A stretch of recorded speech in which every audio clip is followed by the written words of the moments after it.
Cristina Teixeira entrou, a primeira. Boa noite, Cristina.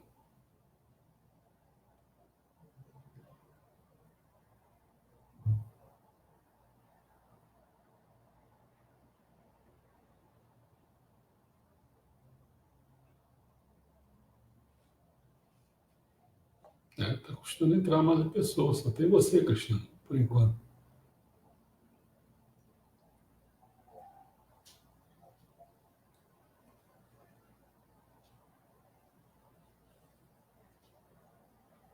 Bom, vamos começar. Então, vamos falar então sobre o filme esse História de Deus, do Morgan Freeman. Vamos falar hoje sobre os pecados capitais.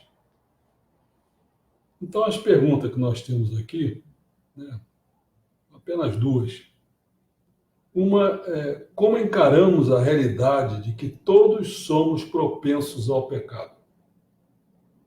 Como lutamos contra a tentação? São três, então. O pecado é uma parte natural da experiência humana ou uma escolha consciente? Então Morgan Freeman começa falando assim: quando eu tinha 6 anos, nos mudamos para Chicago. Um garotinho do interior, na cidade grande, vocês não acreditariam no que eu vi as pessoas fazerem lá. Roubo, vandalismo, às vezes coisa pior. Era diferente na pesquisa, era diferente na pequena cidade do Mississippi, onde todo mundo se conhece. Se você fizesse algo de errado, não sairia impune. Mas o anonimato de uma cidade muito populosa como Chicago parecia expor um aspecto mais primitivo da natureza humana. As religiões chamam isso de pecado. Todo mundo sabe, né? Quem mora assim num lugarzinho pequeno é uma situação. Quando vai para um lugar maior, é realmente um anonimato. Você não sabe nem quem é teu vizinho que está ali, né? Então, às vezes a pessoa diz assim: bom, eu posso cometer qualquer coisa que ninguém vai saber.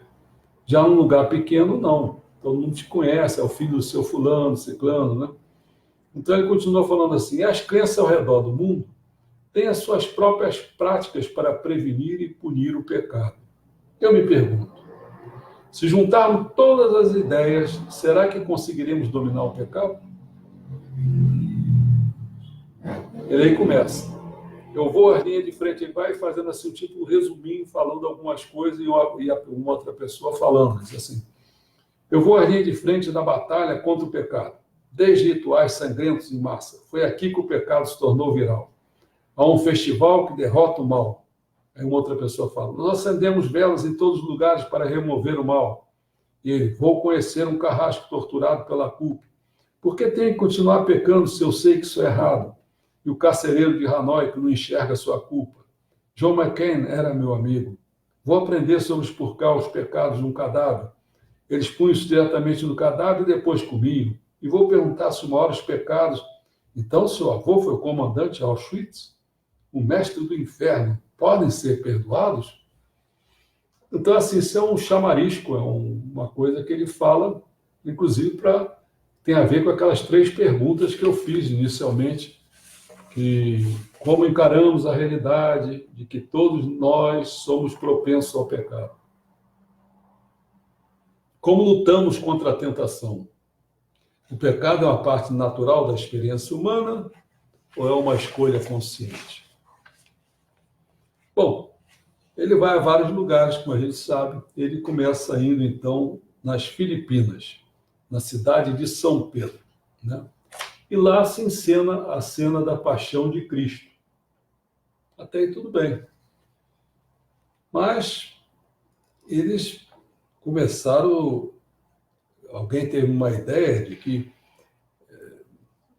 Porque se a pessoa tem essa ideia, né? Por exemplo, o pecado original, que a pessoa é propensa a pecado, não sei o quê. Então também tem uma forma de, vamos dizer assim, resolver essa questão, entre aspas, né? Que seria realmente de um ritual sangrento, você mesmo se autoflagelar. Eles acreditavam que isso aí era uma forma, inclusive, vamos dizer, Cristo foi crucificado na cruz, tal, foi flagelado, né? Não autoflagelado, mas bateram nele e tal. Então, seria uma forma, vamos dizer, de equiparar ao mal que fizeram a Cristo, né? A pessoa mesmo se fazer e assim os pecados sairiam. Essa é uma maneira que achavam que isso ia redimi-los perante a Deus, né? E, bom, e aí, o que mais? Tem uma hora que fala, tem uma graça, um gracejozinho, assim, uma gracinha, porque Morgan Filho pergunta para o padre, né, diz assim, tem que lavar com o nosso próprio sangue? Aí o padre, sim, era mais eficaz do que sabão. Né? E aí vai. Foi uma pessoa que, no fundo, teve essa visão, né, que devia de ser, de fazer isso, né? E ele fez, que aí ele foi para a praça pública e aí todos começaram, todos, quer dizer, uma grande parte começou a se autoflagelar também, né? E a praça ficou coberta de sangue e tal. Bom, assim como o catástrofe, como a peste negra se espalharam pela Europa, a flagelação em massa também. Para os crentes, a penitência sangrenta traria salvação para esta vida e para a próxima. Essa é uma questão que nós já temos falado.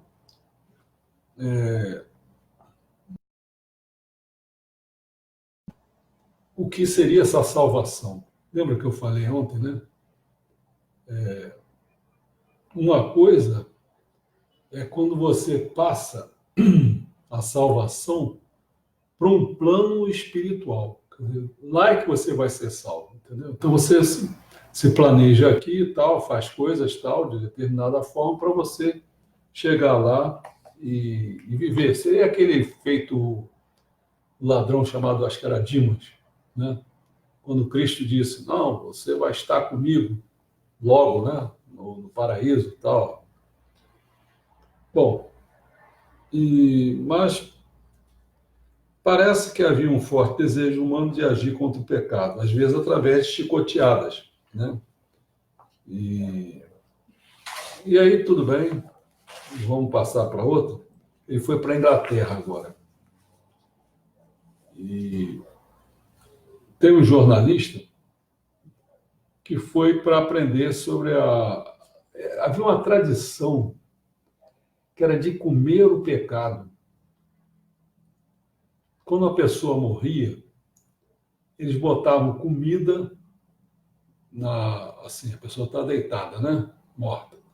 Então eles botavam assim no peito um prato de comida com sal, com pão, essas coisas assim. Então eles achavam que agora não seria, vamos chamar de somatizar. O pecado saía, entrava naqueles alimentos. Então tinha uma pessoa, eram vários, né? Mas quem começou com essa ideia era um fazendeiro. E depois essa ideia continuou, mas continuou assim, com os mais pobres. Os mais pobres se submetiam a isso, né? Aí comiam um pecado e eles acreditavam que aquela aldeia, então, ficaria protegida, entendeu? E aquelas pessoas ficariam saciadas, esse espírito ruim ficariam saciados e tal. Mas andaram procurando saber por que esse homem, esse fazendeiro, que não tinha problemas assim econômicos, né, tal, foi que ele tinha perdido filhos, né? E ele, então, foi uma forma que ele encontrou, né, de dar alívio e descanso. Ele não queria queria ajudar o filho dele a ter uma vida melhor lá, tal, né? Então,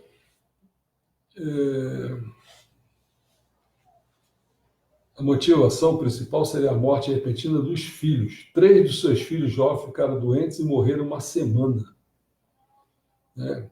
Ele então relacionou a sua própria tragédia à noção de que pecados assombravam o vilarejo. Então, ele tentou tirar esses pecados desse vilarejo dessa forma, comendo o pecado, né?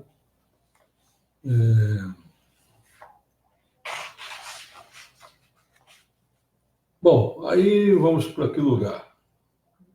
Aí ele foi para um lugar chamado de Virgínia, no estado de Virgínia. Aí ele vai encontrar um carrasco.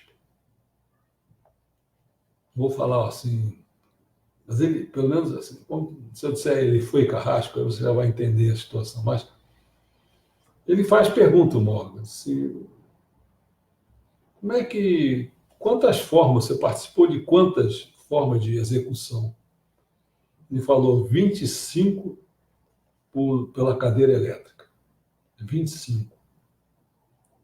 37 por injeção letal, ou seja, ele executou 62 pessoas. Aí o Morgan perguntou, como você se sentia? Que tipo de ajuste teve que fazer mental, emocionalmente? Ele falou, antes de cada execução, eu rezava.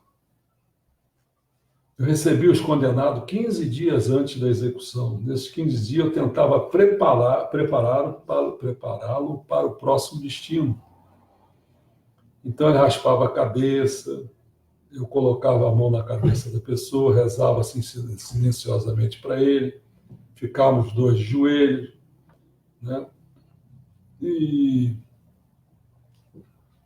o que foi que fez ele mudou a situação, né?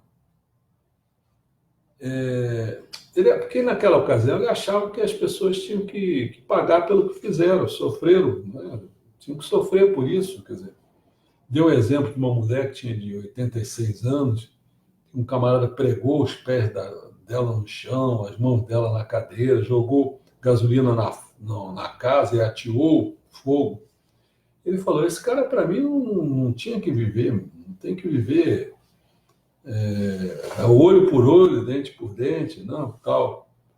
Aí teve um momento, como é que ele mudou? Ele mudou quando ele viu no corredor da morte que ia ter um inocente condenado à morte por um crime que não cometeu.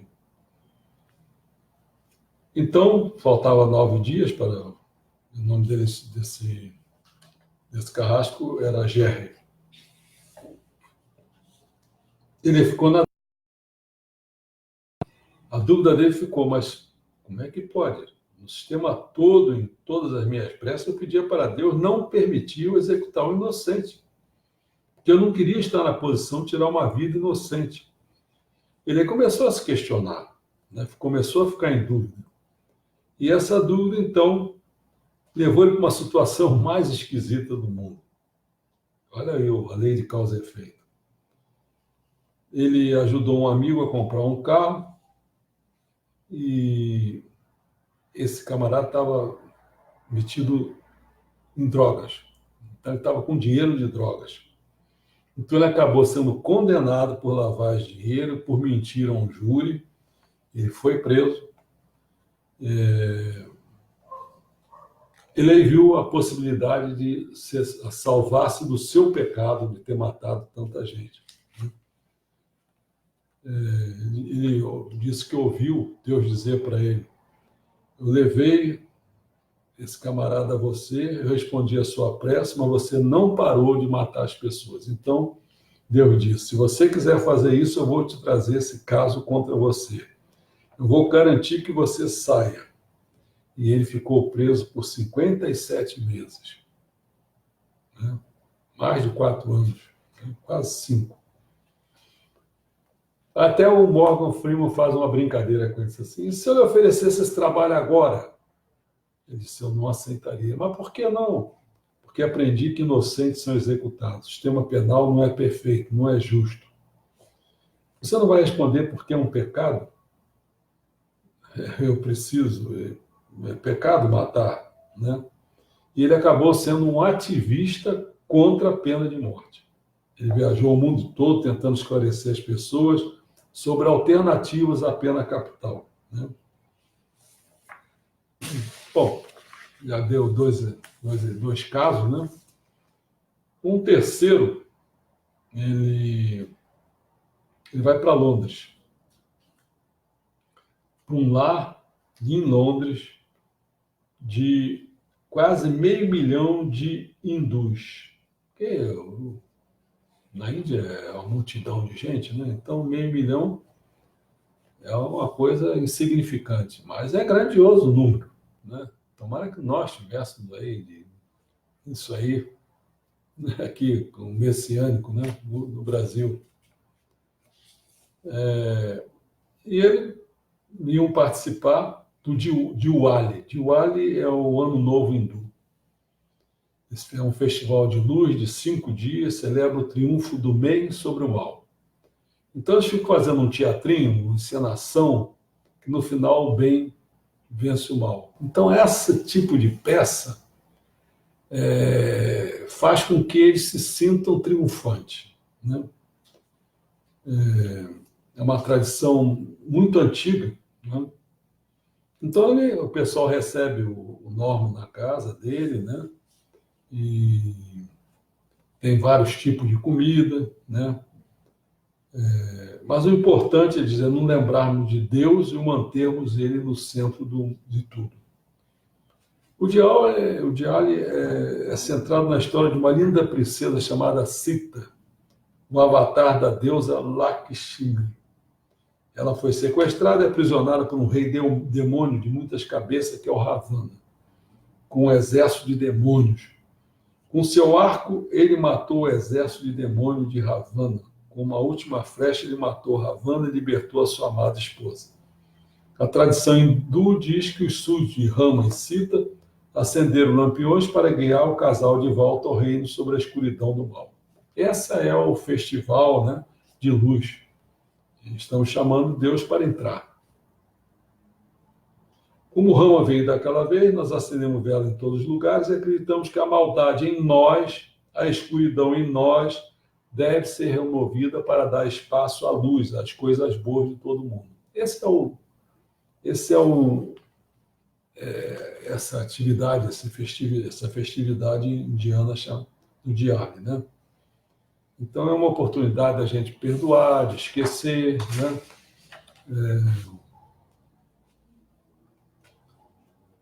Bom, no fundo eles fazem isso aí, querendo cada vez mais o bem, né? Chegando ao bem para chegar ao moksha, né? Moksha, que é a salvação da alma. Bom, tudo bem. Então agora vamos para outro lugar. Ele foi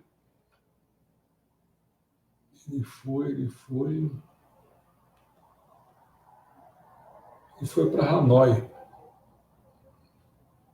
Eu acho que é isso. Ele foi.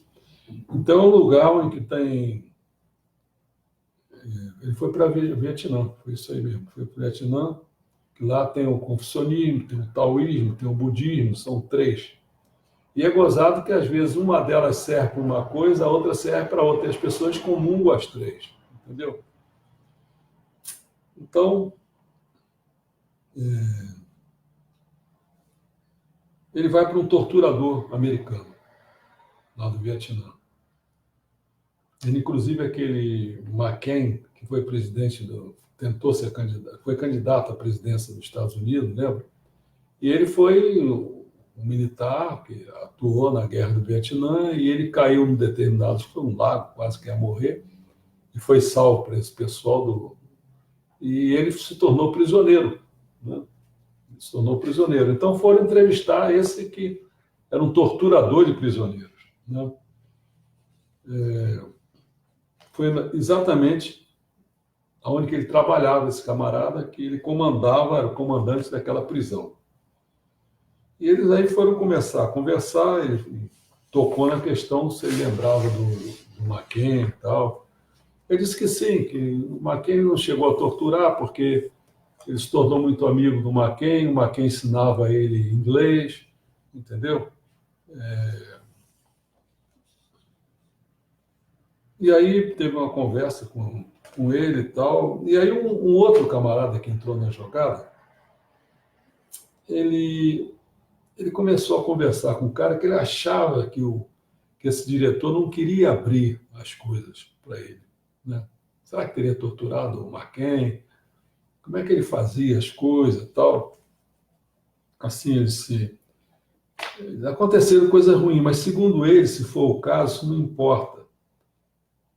O camarada, sim, porque ele era soldado. E de soldado para soldado vale tudo. A grande pergunta é, os vietnamitas enxergam o pecado da mesma forma que os ocidentais? Aí o cara explicando ao Morgan, né?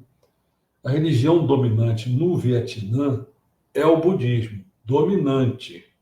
Mas os ensinamentos morais dominantes são do confucionismo, que é a questão moral, né? Então, segundo a filosofia confuciana, nós pecamos porque não somos bem educados.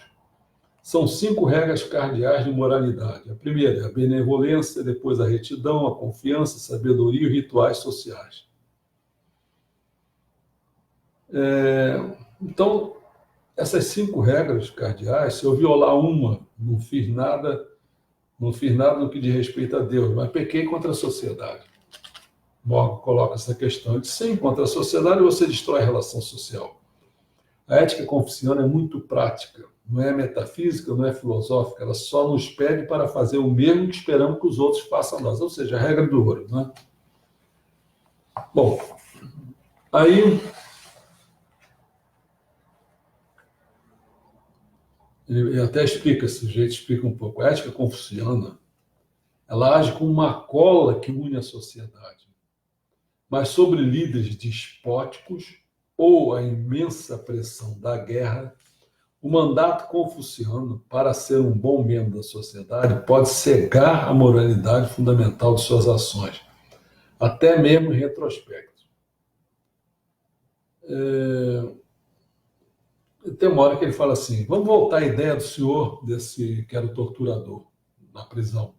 Porque o pensamento dele é que se você está de uniforme, é obrigado a fazer, não importa o que seja. Ou seja, isso é o Dharma, é o dever. Né? E o camarada que não é um torturador, mas que é um cara lá do Vietnã, ele fala assim, pessoalmente eu acho que ele está errado. Eu posso recusar porque sou humano. Você pode pensar, Confúcio vive na... Ele vai explicando toda a situação. Né? Bom, aí ele foi para a República Tcheca. Na cidade de Terezin, foi onde que teve também matança dos judeus, né? No Holocausto. E ali tem um memorial, que é um dos pecados mais horrendos da história, que é o Holocausto. Os nazistas transformaram aquilo ali em uma prisão de judeus, tal. Daqui enviaram quase 140 mil judeus para os campos de extermínio. O cristianismo ensina que todo pecado pode ser perdoado. Mas como perdoar um pecado tão monstruoso como este? E aí vai ser interessante. Vão apresentar 2 pessoas, uma do lado judeu e outra um alemão. Aí o pessoal começa na conversa tal, o que se vê? Os 2 estão fazendo algo assim positivo para ser lembrado daquela situação, para nunca mais ser repetido. Tudo bem. Mas só que no meio da conversa, o alemão, ele era neto ou filho, não sei, do maior torturador, do maior nazista que levava as pessoas para esse campo. E ele fazia isso, o único da família, porque na família toda ninguém queria saber disso, achava que essa coisa quase que não existiu, não sei o que e tal. E ele não, levava a sério, na nossa linguagem, parece que ele queria redimir o pecado da sua ascendência. Né? Então, há uns diálogos interessantes aqui, né? Bom, é o avô dele. O avô que era o Rudolfo Heuss, é famoso, comandante do campo de extermínio de Auschwitz. Então, até perguntaram, o que você sente? Sente alguma responsabilidade? Ele fala, não, eu não sou culpado, nem era nascido quando isso aconteceu. Mas a responsabilidade é clara, minha família não lida com isso, eles só sabem negar, eles glorificam o meu avô, isso nunca aconteceu. Eu sou a ovelha negra da família, mas tenho orgulho de ser ovelha negra. Eu tenho um nome cruel, é importante usar o nome para mudar as coisas na vida. Olha, cara, que interessante esse sujeito, né? Então, até o outro do outro lado fala, então temos a mesma missão, também sinto responsabilidade, eu tenho que passar o testemunho dos meus pais para as próximas gerações. E ele mostrou que ele tinha um broche, esse do alemão, tinha um broche chamado Zachor, né? Por que você tem? Foi feita a pergunta. Eu tenho assim como sobrevivente. Nós entregamos a alunos e a pessoas do mundo, 1.600.000 pessoas, ele vai entregando esse broche, que é para essa mensagem, né? Para que isso aqui nunca mais acontecesse, ficasse na lembrança das pessoas. E o Morgan Freeman, então, termina, né? Ele termina falando, dizendo o seguinte: os ensinamentos do cristianismo nos pedem para ter duas ideias aparentemente contraditórias. Que o pecado deve ser perdoado, mas que nós herdamos o pecado original. O pecado deve ser perdoado, mas nós herdamos o pecado original. Talvez não seja tão contraditório porque leva a uma verdade sutil, que todo pecado pode ser perdoado eventualmente, mas que são necessárias honestidade, coragem e, às vezes, muitas vidas de esforço. As definições de pecado diferem de uma religião para outra, mas todas as fés tentam nos afastar de nossos instintos, de nosso egoísmo.